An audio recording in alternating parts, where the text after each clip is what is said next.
Assalamualaikum warahmatullahi wabarakatuh. Halo semuanya, apa kabar? Selamat datang di program Kalista News episode 1. Di sini saya Nilam sebagai host yang akan memandu acara Kalista News kita pada sore hari ini. Nah, hari ini kita akan berbincang-bincang seru nih, mengulik tentang Kalista Foundation lebih jauh nih teman-teman. Bersama dengan narasumber kita yang sudah hadir di sini, ada Mbak Nikomang Nartini. Halo, selamat sore Mbak Nikomang. Halo, selamat sore juga Kak Rahma. Ini panggilannya Mbak Nikomang atau Mbak Nartini ini? Biasanya saya sering dipanggil Komang, tapi kalau di Bali Komang itu semua anak ketiga ya, jadi bisa dipanggil Nartini aja. Oke, berarti Mbak Nartini ya. Oke. Mbak Nartini gimana kabarnya hari ini, Mbak? Hari ini alhamdulillah sehat. Kak Rahma bagaimana? Alhamdulillah sehat juga di sini, Mbak. Oke, jadi teman-teman, di sini Mbak Nartini adalah merupakan sekretaris di Kalista Foundation loh. Keren banget ya. Oh ya, kalau boleh tahu Mbak, di Kalista Foundation sudah berapa lama sih Mbak? Oke, sebelumnya terima kasih Kak Rahma atas kesempatannya. Jadi perkenalkan kembali, saya Nikomang Nartini. Boleh disapa Nartini. Saat ini saya tinggal di Bali, domisili di Bali. Untuk menjadi sekretaris dari Kalista Foundation sudah lumayan lama, sejak 2021-an itu. Udah hampir 3 tahun ya berarti. Dan tentunya di sini tuh sangat luar biasa bisa mengikuti perkembangan Kalista Foundation dari yang awal banget yang kegiatannya belum begitu banyak sampai saat ini. Tentunya sudah banyak sekali suka duka yang dilalui kurang lebih 3 tahun ini, Kak Ahmad. Udah lama banget ya, udah 3 tahun loh teman-teman. Nah, mungkin gini Mbak, mungkin bisa diceritain nih Mbak, sebenarnya Kalista Foundation itu apa sih gitu kan? Atau Kalista Foundation ini bergerak di bidang apa gitu? Karena mungkin banyak banget nih teman-teman yang belum tahu Kalista Foundation itu apa. Oke Mbak, silakan Mbak. Oke, benar banget Kak Rahma. Jadi Kalista Foundation itu sebenarnya sebuah yayasan ya, teman-teman sekalian, lembaga nirlaba yang dia fokus bergerak pada pembinaan anak-anak muda dengan rentan usia 13 sampai dengan 25 tahun dari kalangan yang kurang mampu. Baik itu anak jalanan, yatim piatu, ataupun anak-anak yang masih mempunyai semangat tinggi untuk belajar ataupun untuk sekolah, tapi kekurangan di ekonomi. Jadi kami akan memfasilitasi fasilitasnya nanti itu berupa bimbingan, kemudian ada juga kursus keahlian, dan yang paling penting adalah edukasi mindset tentunya.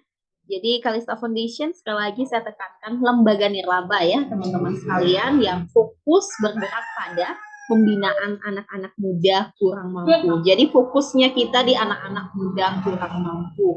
Nanti mereka akan dibantu terutamanya di pendidikan, seperti yang saya sampaikan tadi ada pendidikan mindset, karena itu kami meyakini hal itu menjadi kunci pokok untuk semua orang meraih suksesnya. Kemudian kami akan memfasilitasi jaringan, mengarahkan dan juga mendidik anak-anak tersebut, tentunya anak-anak yang berasal dari keluarga tidak mampu, agar mendapatkan pendidikan yang layak tentunya. Gitu kurang lebih gambaran singkatnya mengenai Kalista Foundation. Oke, jadi organisasi nirlaba ya jatuhnya ya Mbak ya, kalau Kalista Foundation ini yang fokusnya itu ke pendidikan anak-anak muda yang kurang mampu tadi ya, yang mana nanti akan dikasih pembinaan kan, gitu kan ya Mbak ya? Betul. Oke, keren banget sih ini Kalista Foundation. Nah, kalau sejauh ini Mbak, kan udah 3 tahun nih Mbak Nartini di Kalista Foundation. Sejauh ini perkembangan dari Kalista Foundation itu sendiri gimana sih Mbak? Mungkin bisa diceritain nih Mbak, dari awal Mbak gabung gitu di Kalista Foundation sampai dengan sekarang gitu kan. Kayaknya udah banyak banget nih ceritanya ya. Tentunya jika diceritakan selama 3 tahun itu banyak perkembangan yang kita lalui Kak Rahma.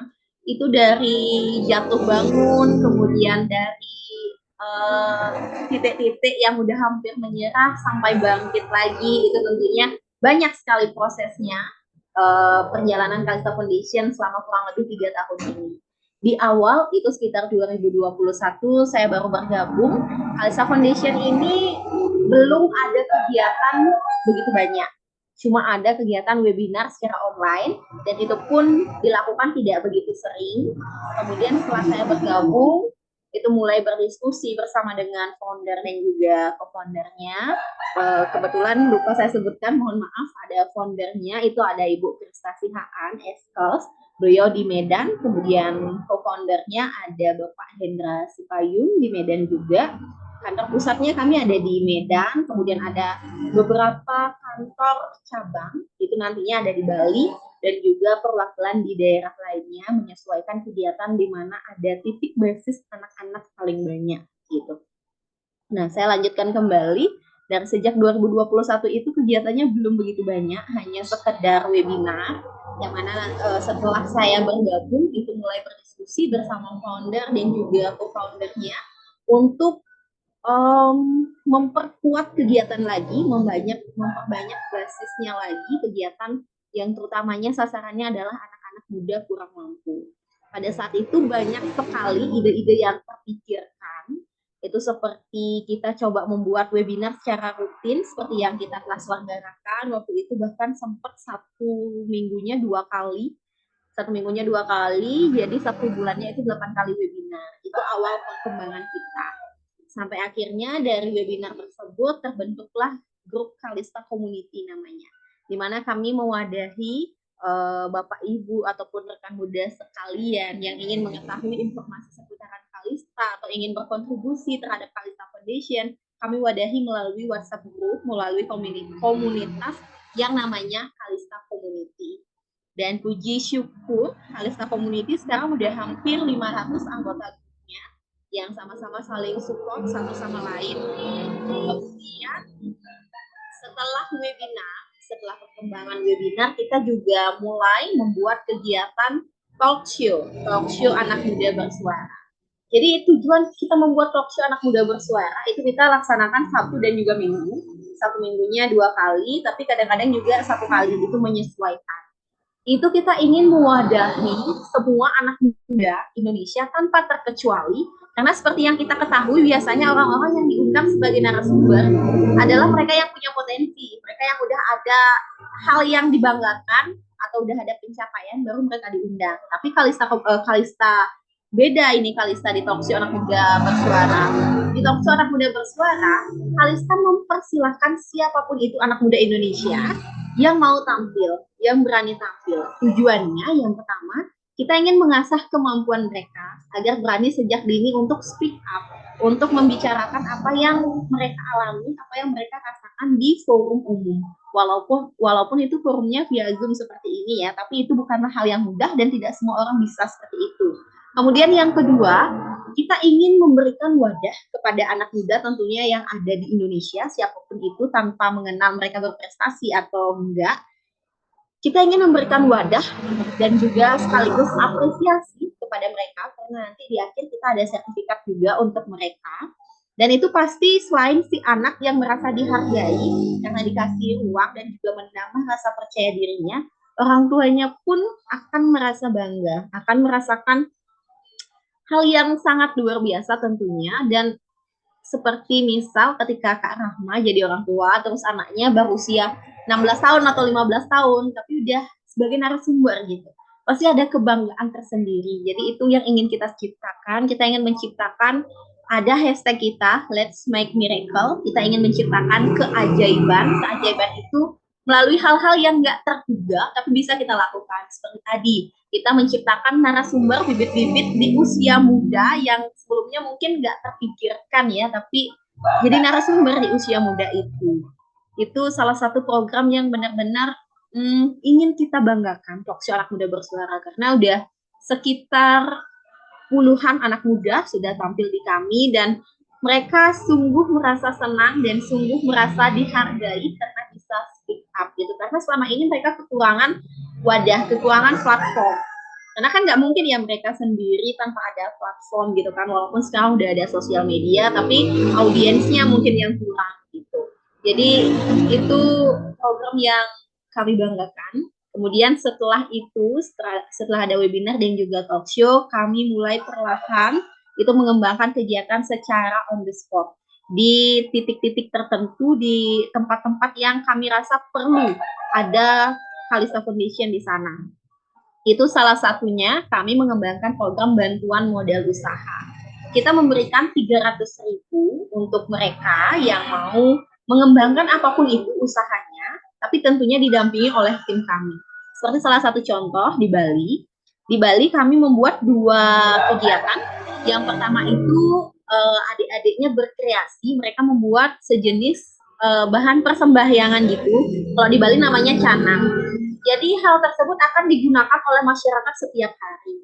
Jadi ketika adik-adik tersebut berkreasi, pasti akan ada yang membeli. Dari modal 300.000 itu udah banyak sekali mendapatkan bahan, kemudian itu diolah oleh adik-adiknya setelah mereka pulang dari sekolah. Tujuannya, karena seperti yang kita ketahui, anak-anak sekarang datang dari sekolah, pasti scroll gadget, karena itu udah nggak bisa dipungkiri. Nah, itu juga menjadi kecemasan orang tua. Selain kita, itu juga menjadi kecemasan orang tua. Jadi, opsi untuk membuat adik-adik ini berkreasi dengan cara membuat canang, itu menurut kami adalah opsi yang terbaik. Jadi, mereka pun akan berkreasi, pikirannya nggak hanya jenuh di gadget aja tentunya, dan juga di sosial media, mereka berkreasi. Kemudian hasilnya mereka jual. Mereka menjualnya pun gampang, karena itu setiap hari digunakan oleh masyarakat. Itu sarana persembahyangan seperti canang. Nah, jadi keuntungannya itu nanti akan ditabung oleh mereka, nanti akan dipakai untuk uang saku ataupun pendidikan, tergantung si anak ataupun pendidikan di masa depannya dia. Selain itu, kita juga mengembangkan di Bali, itu ada pelatihan menari. Pelatihan Jadi menari ya? adik-adik diminta, awalnya kita sewakan guru les tari gitu. Jadi mereka diajarin nari sampai mereka bisa, itu tarian tradisional daerah Bali. Ketika mereka bisa, mereka akan pentas di suatu event. Tapi untuk saat ini mereka masih sedang berlatih untuk lebih mempercayakan diri mereka sebelum tampil di event. Nah, saat mereka tampil di event pun, mereka akan mendapatkan uang pastinya. Dan Iya, setelah betul mereka banget. tampil itu mereka dapatin uang, jadi nanti uangnya itu ditabung.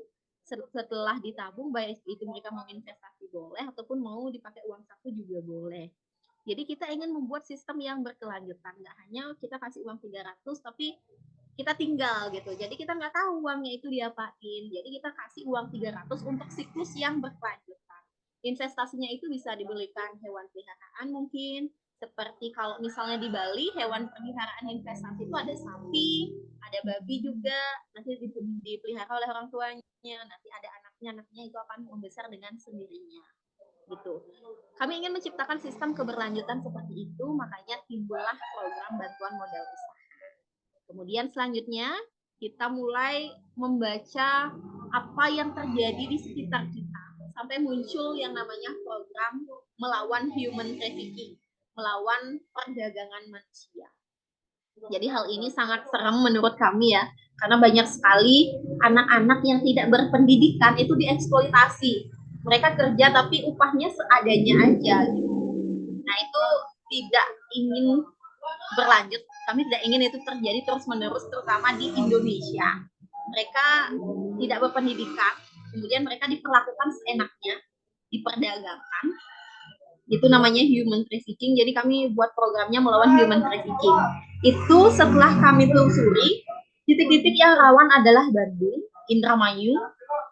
Pokoknya di sekitaran sana itu rawan sekali terjadi perdagangan manusia, karena pernikahan dini pun di sana masih sering terjadi.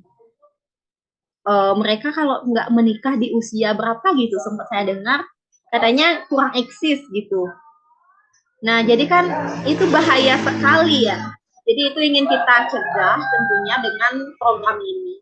Nah, dalam program human trafficking ini, kami juga membentuk rumah belajar. Rumah belajar, upaya kami untuk menjalankan program human trafficking ini adalah dengan cara membangun rumah belajar di beberapa titik. Seperti di Bandung, Indramayu, itu yang udah kami rencanakan. Nanti di sana rumah belajar dibangun. Dalam rumah belajar itu ada buku, kemudian ada alat musik, kemudian ada komputernya. Itu baru kami rancang, belum bisa kami realisasikan karena kami juga tentunya membutuhkan sponsor. untuk menjalankan program tersebut. Jadi rencananya seperti itu. Nah, dalam rumah tersebut kami ingin menarik anak-anak yang ada di desa itu agar masuk dulu ke rumah itu. Ada wifi, mungkin nanti fasilitasnya agar menarik. Nah, ketika mereka udah masuk di sana, di sanalah mereka akan diedukasi, mulai diperkenalkan bahwa sebahaya apa human trafficking itu, seperti apa human trafficking itu. Kemudian mereka juga di sana akan digali potensinya. Mohon maaf, ada suara kendaraan yang begitu keras ya. Jadi kurang lebih seperti itu. Jadi mereka di dalam rumah belajar itu difasilitasi. Di sana mereka akan menggali potensinya, kemudian di sana mereka akan diedukasi sebelum nantinya mereka terjerumus ke human trafficking itu atau perdagangan itu sendiri. Nah, nanti kedepannya juga anak-anak yang udah ada di rumah belajar itu, jika kami mendapatkan sponsorship yang cukup, itu juga kami punya program scholarship. Jadi kami ingin memberikan sejenis bimbingan, baik itu dari bimbingan mindset, kemudian kursus mungkin, karena kan seperti kursus menulis, public speaking, ataupun bahasa Inggris itu sebenarnya 3 hal yang basic yang harus dikuasai, namun masih jarang sekali anak-anak sekarang menguasai hal tersebut. Jadi itu yang ingin kami bekali. Kami membekali ketika suatu saat nanti ada beasiswa, kami pun siap untuk mengarahkan si anak yang udah ada di rumah belajar ini yang siap untuk diarahkan. Itu tujuan kami ke depan. Kemudian selain human trafficking, kita juga ada program, sebenarnya banyak program yang sudah kita rencanakan, mungkin ada beberapa yang belum jalan, karena kami membutuhkan sponsorship dan masih berusaha terus untuk mencari sponsorship untuk mendukung kegiatan tersebut. Karena banyak yang beranggapan bahwa lembaga-lembaga nirlaba seperti kayak kami itu, mereka anggapnya kita pemerintah, padahal kan bukan ya. Karena kita sering membantu dianggap kita pemerintah, padahal bukan. Kita pun memerlukan yang namanya sponsorship, yang namanya dukungan bagi mungkin CSR, bagi perusahaan-perusahaan terkait, ataupun bagi Bapak Ibu sekalian yang mempunyai visi sejalan dengan Kalista Foundation. Kita juga perlu support agar bisa segera menjalankan program-program yang emang belum bisa kami realisasikan saat ini. Untuk yang program yang sudah jalan, webinar itu udah sering sekali kita selenggarakan, talk show anak muda bersuara juga udah, bantuan modal usaha udah, dan sekarang yang menjadi goals kami adalah yang human trafficking. Kami udah membentuk beberapa relasi, beberapa komunitas, orang-orangnya udah ada, ini tinggal action aja. Itu yang kita tunggu, masih sponsorship untuk bisa action ini, karena kan di sana ada pendampingnya juga. Nggak mungkin kita menjalankan program tapi si pendamping nanti nggak dapat uang operasional, itu juga nggak mungkin, walaupun sifatnya volunteer gitu ya, tapi kami tetap bayar secara profesional. Kemudian di sana juga pasti perlu fasilitas, mungkin mau nyewa rumah atau mungkin si pembinanya ini mau ngasih minjam bagian terasnya atau gimana, itu juga pasti memerlukan biaya operasional. Kemudian perlu buku juga untuk bahan bacaan mereka, wifi, kemudian komputer, alat musik, dan lain-lain. Itu lumayan besar untuk biayanya, jadi kami memerlukan support dan juga sponsor dari beberapa pihak terkait, baik itu CSR dan juga bantuan-bantuan lainnya. Itu yang menjadi goals kami saat ini. Kemudian program-program lainnya itu seperti kursus keahlian. Kemarin sudah terselenggara kursus public speaking. Kami melatih mereka untuk menjadi MC, kemudian untuk menjadi narasumber di usia yang masih dini. Tentunya hal ini kemarin ada beberapa testimoni yang mengatakan setelah mereka ikut kursus keahlian public speaking ini, yang mengikuti ini masih mahasiswa, mereka merasa terbantu ketika di kelas, karena katanya sebelumnya di kelas mereka agak kurang percaya diri untuk menyampaikan apa yang mereka ketahui. Kadang-kadang mereka tahu jawabannya, tapi ketika dosen nanya itu mereka nggak berani angkat tangan gitu. Setelah mengikuti program ini, katanya sudah mulai ada perubahan di hal tersebut. Jadi udah mulai berani mengacungkan tangan dan menyampaikan apa yang mereka ingin sampaikan gitu. Jadi hal seperti itu yang kami harapkan. Kemudian selain program khusus kalian itu kami ada 3 sebenarnya, public speaking, digital marketing, sama penulisan. Tapi entah kenapa yang paling banyak diminati adalah yang public speaking. Yang marketing sama penulis itu saat ini kami belum mendapatkan pesertanya. Mungkin bagi teman-teman sekalian yang ada minat, boleh banget daftar di kami. Kemudian selanjutnya kami ada program magang. Program magang untuk teman-teman mungkin yang masih kuliah yang perlu magang, itu kami masih open magang. Nanti untuk yang magang 3 bulan ada sertifikatnya juga dari kami, dan nanti mereka akan dikasih posisi atau jabatan khusus di dalam magang itu. Magang itu pun nanti ada koordinatornya, kemudian ada divisi-divisinya, terbagi tugasnya. Nanti mereka akan benar-benar mengontrol hal tersebut gitu, walaupun kita kerjanya by remote ya tentunya. Tapi mereka akan mengontrol hal tersebut. Kemarin ada anak magang kurang lebih 4 orang. Ada yang sebagai MC, ada yang sebagai event organizer. Mereka mengurusi talk show waktu itu. Kemudian ada juga sebagai MC sih yang paling banyak diminati biasanya. Gitu. Jadi setelah mereka selesai magang, mereka dapat pengalamannya, ada sertifikatnya juga, dan kalau misalnya mereka mau mengembangkan itu sebagai personal branding juga sebenarnya bisa ya, apalagi sekarang udah ada sosial media. Nah, ketika mereka udah mungkin mempersonal branding di sosial media, suatu saat nanti ada event dan lain sebagainya, bisa saja mereka dihubungi. Jadi itu kurang lebih program dari kami yang lumayan padat dan juga lumayan banyak, dengan tujuan bisa membantu anak-anak muda di luar sana yang mempunyai semangat belajar yang tinggi namun kekurangan akses. Kamilah yang mewadahi akses tersebut, kamilah yang menjembatani ya kesuksesan mereka sampai mereka ada di titik yang nggak terpikirkan sebelumnya, apa yang kami sebut dengan miracle atau keajaiban. Gitu kurang lebih Kak Rahma.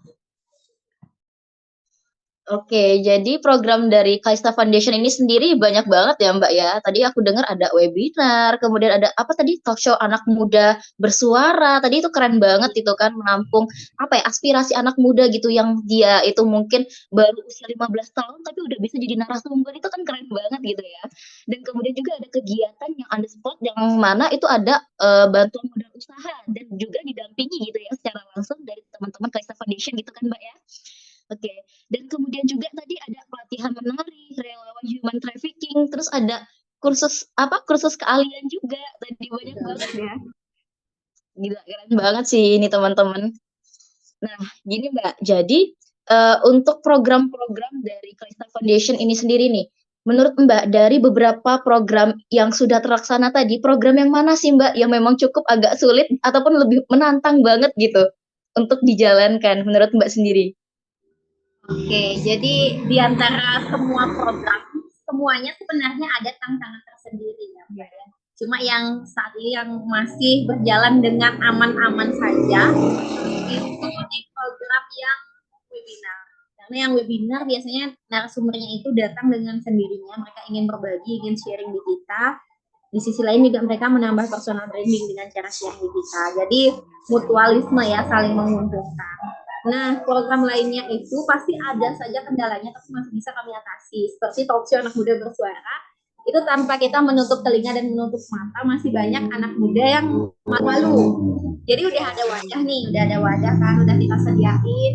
Tapi ketika ditawarkan, itu banyak yang nggak berminat karena masih malu, karena masih merasa belum punya jam terbang. Padahal yang seperti itu yang kita cari untuk mewadahi mereka, untuk memfasilitasi mereka agar punya jam terbang ini. Karena kan jam terbang itu harus dilatih dan juga harus banyak mencoba dan juga banyak pengalaman. Tapi hal itu yang masih belum dipahami oleh anak muda. Jadi itu kadang-kadang kami susah nyari talentnya, siapa yang mau ngisi gitu kan. Tapi itu masih bisa diatasi dengan cara negosiasi. Mungkin kalau saya kan masih kuliah ya Mbak ya, jadi negosiasi ke teman-teman yang ada di kampus saya yang saya rasa pantas nih hadir di talk show anak muda bersuara. Itu biasanya cara saya mengatasi hal ini karena mumpung saya masih kuliah kuliah juga. Nah, yang paling berat sebenarnya itu di human trafficking. Ini human trafficking ini berat banget bagi kami karena ini kita termasuk menentang beberapa orang-orang besar yang emang mereka udah mengeksploitasi orang-orang. Mungkin perusahaan besar, saya nggak nyebut nama, mungkin ada perusahaan besar yang nggak disadari mereka eksploitasi SDM, mempekerjakan orang tapi nggak dibayar sesuai dengan apa yang dikerjakan. Pokoknya lebih berat pekerjaannya daripada fee-nya gitu. Mungkin ada saja. Mereka itu pasti akan nggak suka sama program kita. Karena anak-anak muda cerdas nih semuanya gitu. Mereka mungkin aja kan nggak suka, itu sebenarnya tantangan berat dan besar bagi kami. Tapi kami akan terus terobos hal itu. Kami akan terus kembangkan program melawan human trafficking ini walaupun saat ini belum ada sponsorship yang masuk karena kami sudah sempat mengajukan ke beberapa perusahaan itu melalui Gmail tapi belum ada respon satupun. Ya kami menyadari juga karena kami Kalista Foundation itu masih 3 tahun ya. Bisa dibilang kalau usia sebuah yayasan 3 tahun itu belum cukup matang. Biasanya di 5 tahun ke atas itu. Tapi kami masih meyakini bahwa pasti akan bisa kami selenggarakan karena tujuannya baik. Nah, jadi ini masih sedang kami usahakan, tapi semenjak hampir 1 tahun kami berusaha menyebarkan proposal, kemudian mencoba untuk menghubungi beberapa orang untuk mendukung kegiatan ini, tapi masih belum bisa, masih belum cukup gitu. Jadi karena biayanya pun cukup besar kan, seperti yang saya sampaikan tadi, salah satu caranya untuk merealisasikan adalah dengan membangun rumah belajar di titik-titik yang rawan terjadi human trafficking itu. Sedangkan kemarin kami sempat budgeting untuk membangun rumah belajar itu perlu uang puluhan juta, karena banyak fasilitas yang perlu disiapkan untuk benar-benar programnya berjalan dengan efektif, seperti komputer, kemudian wifi, buku, belum lagi operasional untuk si pembina. Itu cukup besar, jadi itu yang masih tantangan terberat saat ini, tapi itu juga yang menjadi goals kami gitu, Kak Rahma. Oke, berarti yang paling berat banget untuk dijalankan itu yang human trafficking tadi itu ya, program yang itu tadi ya Mbak. Dan memang itu juga salah satu program yang menjadi goals dari Kalista Foundation itu sendiri gitu kan. Nah, kalau untuk sebaran dari Kalista Foundation sendiri Mbak, itu gimana ya? Kan untuk titik pusatnya kan maksudnya apa? Pusat dari Kalista Foundation sendiri itu kantor pusatnya kan di Medan. Nah, selain di Medan nih Mbak, selain juga di Bali kan juga tadi kan ada ini Kalista Foundation kan, teman Kalista Foundation. Selain di 2 kota tersebut, ada nggak sih Mbak di tempat-tempat lain? Mungkin teman-teman yang lain juga perlu tahu, oh ternyata di Semarang ada, atau ternyata di sini ada loh gitu. Oke, jadi untuk sementara waktu karena dominasi tim kami itu ada di Bali, kemudian founder dan co-foundernya ada di Medan dan juga di Jakarta. Di Jakarta juga ada. Karena co-founder kami di Jakarta, founder kami di Medan, terus saya di Bali. Itu makanya pusatnya di founder di Medan itu ada, kemudian di Jakarta juga ada dan di Bali juga ada. Karena mengingat timnya tersebar di daerah itu. Namun seiring berjalannya waktu, jika memang daerah Bapak dan Ibu sekalian perlu bantuan dari Kalista Foundation sesuai dengan apa yang tadi saya sampaikan program-programnya, itu boleh silakan diajukan saja jika memang nanti menurut kami juga itu urgent dan juga perlu segera ditangani, itu mungkin kami akan segera membentuk tim yang ada di daerah sana dan tidak memungkinkan di sana juga akan ada cabang lagi gitu. Jadi kami sebenarnya menyesuaikan keadaan yang ada di lapangan. Gitu. Semasih ada tim yang mau membantu ataupun volunteer yang mau membantu kami untuk menghandle kegiatan di sana, kita jalankan. Gitu sih Kak. Oke, berarti kalau misalnya ada anak-anak muda yang mau jadi relawan Kalista Foundation bisa ya gitu ya, kita bentuk tim gimana gitu, misalnya pengen ada kegiatan apa di daerah tersebut, nanti kita bentuk relawan di sana gitu ya Mbak ya. Iya, betul banget. Oke. Jadi siapapun itu boleh, Kak Rahma, yang penting bisa dikirimkan dulu programnya mau seperti apa, tujuannya mau gimana, yang penting itu sejalan dengan kami. Kami sangat menerima, sangat terbuka sekali, baik itu anak muda ataupun mungkin guru-guru itu boleh, silakan diajukan saja. Nanti ketika ada dana, kalau misalnya program itu perlu dana, ketika ada dana, pasti akan kami selenggarakan. Gitu. Oke, itu ya teman-teman ya. Kalau misal nih teman-teman punya project yang memang itu bermanfaat banget bagi masyarakat luas, itu silahkan banget ya teman-teman diajukan proposalnya ke Kalista Foundation nih. Oke, mungkin ini yang terakhir nih Mbak Nartini. Mungkin bisa dikasih nih closing statement nih dari kegiatan kita hari ini nih. Kira-kira apa sih yang pengen disampaikan nih ke teman-teman Kalista Foundation? Oke, terima kasih sebelumnya Kak Rahma. Semoga nanti video ini bisa didengarkan oleh banyak orang ya nantinya ketika kami sudah publish video ini, dan senang sekali rasanya saya Komang Nartini selaku sekretaris dan juga bagian dari Kalista Foundation bisa speak up, akhirnya bisa menyampaikan apa itu Kalista Foundation dan sudah sejauh mana perkembangan Kalista Foundation dan juga struggle dan juga tantangan sudah semua saya ceritakan, tapi nggak hanya sampai di sini ya, nanti ada episode-episode selanjutnya karena pastinya ada perkembangan-perkembangan lagi dari Kalista Foundation.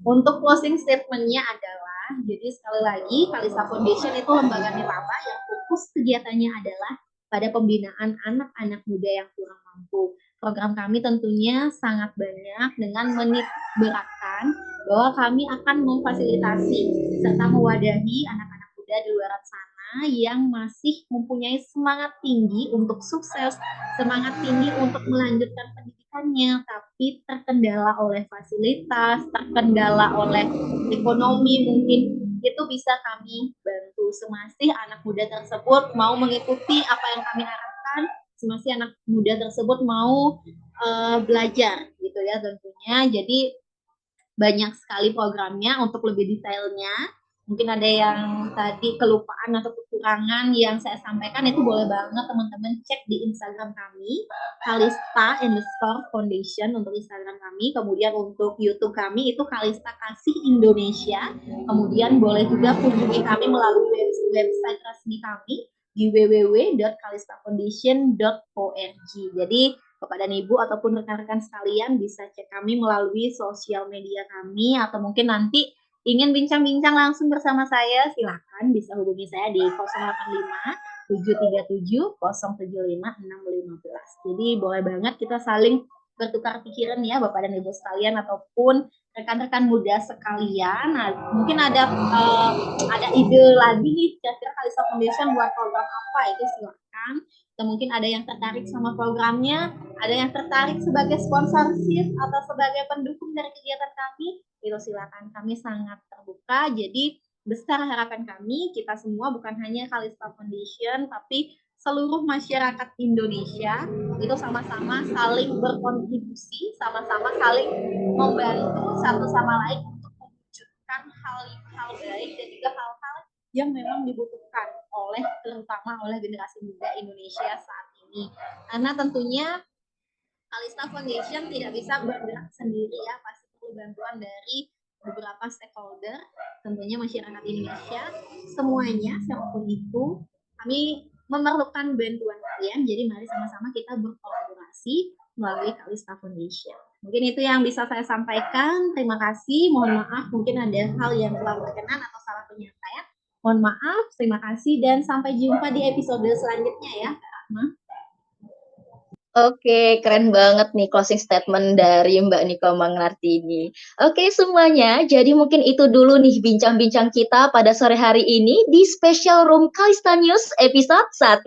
Terima kasih banyak kepada Mbak Niko Mangartini yang sudah sharing-sharing bareng kita di Kalista News sore hari ini. Sampai bertemu di Kalista News selanjutnya. Oke, wassalamualaikum warahmatullahi wabarakatuh.